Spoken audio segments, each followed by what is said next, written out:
Hello everyone, on today's episode of the 1 Year Life Challenge, we're going to talk about the 7 archetypes of human consciousness.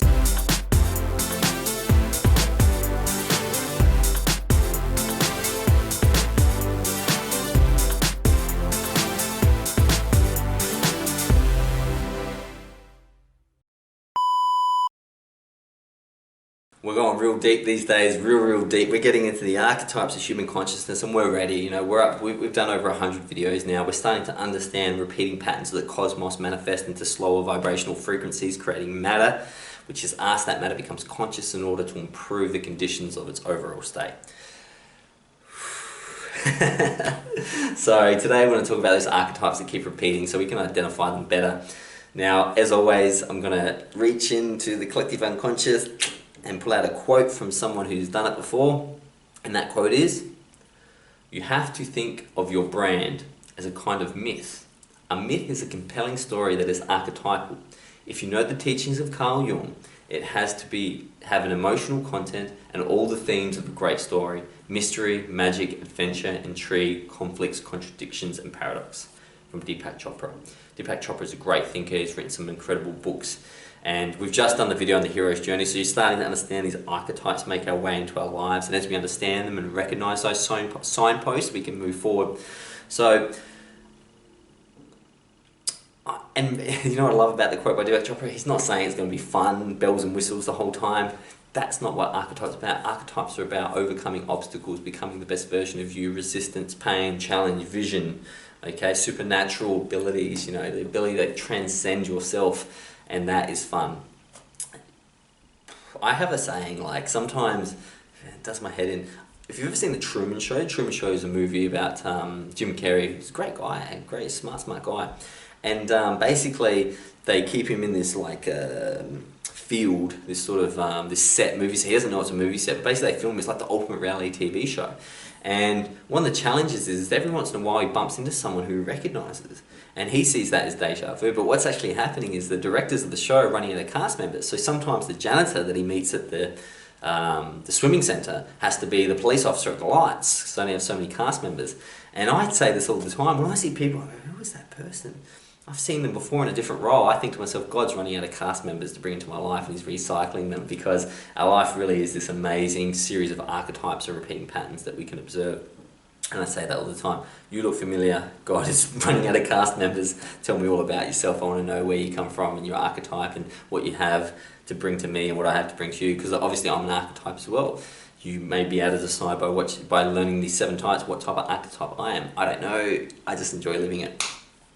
So what is the original archetype? So, well, the 7. And the first one is of the child. But more importantly, the orphan child, the wounded child, you know, the hurting of our innocence. Whether it's Moses being, you know, going down the Nile in a basket when he's like 2 months old, how did that kid survive? But the disenchanting of what we really want to be. It's when our innocence is taken. It's when we get branded with a corporate ID number and told to pay superannuation and 401k. It's the wounded child. It's the raping of Mother Nature. That's an archetype we see constantly repeated, and we can identify what's really happening. When we destroy a rainforest, we are wounding a child of nature.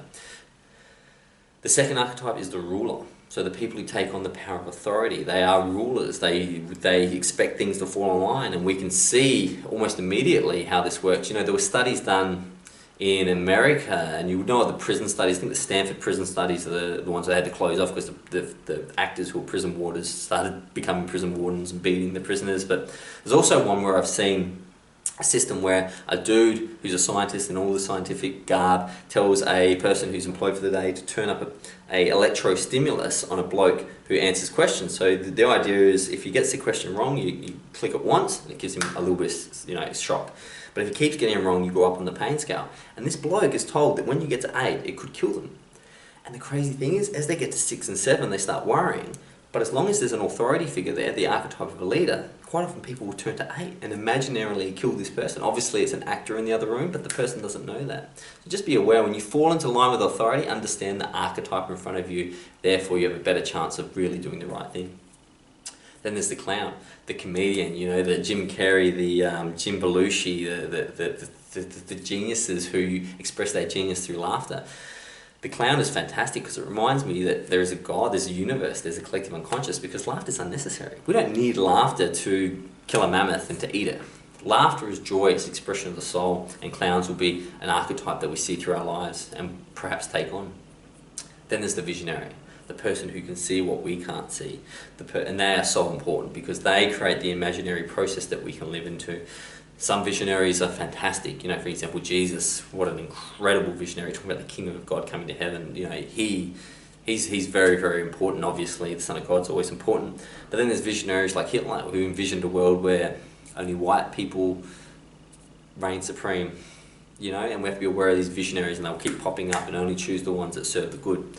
Then there's the explorer, the Chris Columbus, the Captain James Cook, the Vasco da Gama, the conquistadors. No, I shouldn't give them any love, not the conquistadors. But these people who go out and just travel and just find new things. I've got a picture of a Spanish galleon in my bedroom. It's like this old plate that I got at like a $2 shop or a garage sale sort of thing anyway. And it just reminds me that we get on that boat every morning, we explore our day, and we come back with learnings and lessons. Then there's the teacher, the person who comes into our lives when we're ready in order to teach us new things. In order to have the teacher, we have the seeker, who's the seventh archetype, the seeker of truth. The great thing about all these archetypes, they can't exist independently. For example, you can't have a seeker without a teacher, because they'll never find anything. You can't have a ruler without a injured child to just default to the ruler. So these archetypes will express themselves, and what I want you to think about is, what's the last movie you saw? How many of these archetypes were expressed? Because the greatest stories, whether it's Homer's Iliad or the Bible or the Quran or the Yoga Sutra, the stories we tell that involve these archetypes are the stories that resonate the most with us. Think about Star Wars. That's an incredibly popular film. It includes all these factors. Knights of the Round Table, which is incredibly, sort of popular mythology from, the 16 and 1700s. It's got all these elements. What archetype are you? What archetype I am? What game are we playing? It's important to understand them. I can't wait to see you till tomorrow, but until then, goodbye.